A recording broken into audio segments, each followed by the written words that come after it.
En Conseil des ministres de ce mercredi 15 janvier 2025, le gouvernement a adopté un décret portant fixation du taux de l'indemnité de logement du personnel enseignant ou d'encadrement.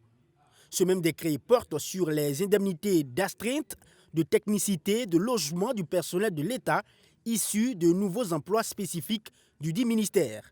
Clairement, cette décision vient apurer la dette sociale à l'endroit de ces agents qui s'élève à plus de 31 milliards de francs CFA. Ce décret, dans ce contexte de crise, est une reconnaissance concrète du rôle essentiel que nos collaborateurs, que sont les enseignants, jouent sur le terrain, de ce rôle fondamental que nos collaborateurs jouent dans la refondation de notre société à travers leur dévouement. De façon concrète, comment la liquidation de cette dette sociale va se faire. Il faut dire qu'à partir de février 2025, au regard de l'ampleur ou du montant de la dette sociale, ça fait environ 31 milliards pour les années 2023, 2024 et 2025. Alors ce plan d'appurement se veut réaliste en fonction bien sûr de la trésorerie et avec une priorité, comme vous l'avez constaté, qui a été donnée aux zones à fort défi sécuritaire.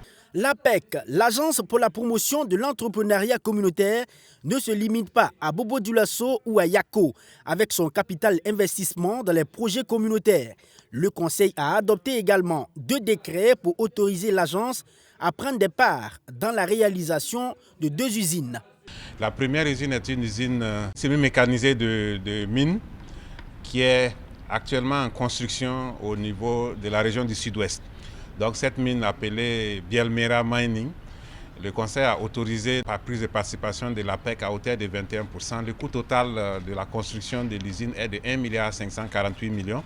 Donc avec cette autorisation, l'APEC pourra prendre une participation à hauteur de 21% et les 79% seront prises par la société coopérative Bâtir l'Avenir qui porte les participations des adhérents de l'APEC. Cela va permettre d'accélérer la construction de la mine et permettre à l'APEC de continuer à participer à l'industrialisation du pays.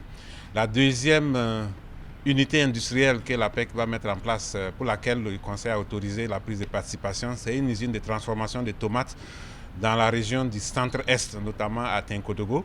Le coût total de construction de cette usine est de 7,5 milliards et la prise de participation de l'APEC s'élève à 1,5 milliard. La création de ces usines va contribuer à l'industrialisation du pays, à l'essor de l'économie nationale à travers la création d'emplois, selon le ministre de l'économie.